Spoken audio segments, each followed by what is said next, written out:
બનાસકાંઠા જિલ્લા ભાજપ પ્રમુખ માટે પણ હાથ ધરાઈ છે સેન્સ પ્રક્રિયા અને ભાજપ કાર્યાલયમાં આયોજિત આ સેન્સ પ્રક્રિયામાં પ્રદેશના હોદ્દેદારો હાજર રહ્યા। બનાસકાંઠા જિલ્લાનું વિભાજન થતાં હવે મળશે અહીં 2 જિલ્લા પ્રમુખ। વાવ અને થરાદ તેમજ બનાસકાંઠાને મળશે અલગ અલગ જિલ્લા પ્રમુખ। 2 ટર્મ સુધી જિલ્લા પ્રમુખ રહેનારને રિપીટ નહીં કરવામાં આવે। 2 વખતના સક્રિય સભ્ય તરીકે જિલ્લા સ્તરે કામ કરેલું હોવું અત્યંત જરૂરી હોવાનો ક્રાઇટેરિયા નક્કી કરાયો છે।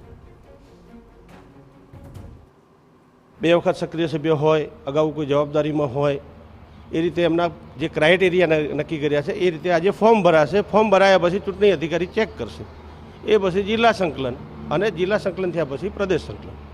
પ્રદેશ જોડે યાદી ગયા પછી એ જિલ્લા પ્રમુખો પ્રદેશમાંથી ડિક્લેર થશે। અને બીજેપીમાં ભલે 100 ઉમેદવાર હોય, 500 હોય કે 50 હોય કે 5 ઉમેદવાર હોય, પરંતુ જે પણ ઉમેદવારને પાર્ટી અને બધા ભેગા થઈને નિર્ણય કરતા હોય છે, સરવાળુ મતે નિર્ણય કરતા હોય છે, એકતરફી નહીં, સરવાળુ મતે નિર્ણય થતો હોય છે। એ નિર્ણયને તમામ ઉમેદવારો કે તમામ કાર્યકર્તાઓ ખભે બેસાડી અને એને તન મન ધનથી મદદ કરતા હોય છે।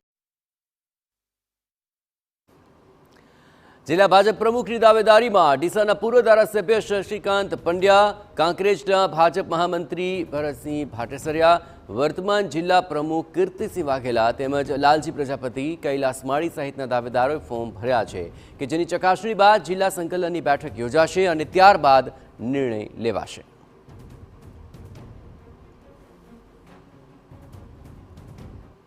માટે આજે ફોર્મ ભરવાની અને સેન્સની પ્રક્રિયા છે અને જેને લઈને જે ભાજપ કાર્યાલય છે, કમલમ છે, ત્યાં જે પ્રકારે આ પ્રક્રિયા થવાની છે ત્યારે આ પ્રક્રિયામાં જે પ્રકારે અપેક્ષિત જે જિલ્લા ભાજપ પ્રમુખ માટેના જે દાવેદારો છે તે પણ હાજર રહેવાના છે। અત્યારે તો જે ડીસાના ધારાસભ્ય છે શશિકાંતભાઈ પંડ્યા, કાંકરેજના ભરતસિંહ ભટ્ટેસરિયા, સંજય દેસાઈ છે, તેઓ પણ આ દાવેદારી માટે પહોંચ્યા છે અને લાલજી પ્રજાપતિ સહિતના જે દાવેદારો છે તેઓ પણ કમલમ ખાતે પહોંચ્યા છે। એટલે કે જે પ્રકારે બનાસકાંઠાને જિલ્લા ભાજપ પ્રમુખની જે સેન્સ પ્રક્રિયા છે અને જે વરણી છે તેના માટેની આ પ્રક્રિયા છે।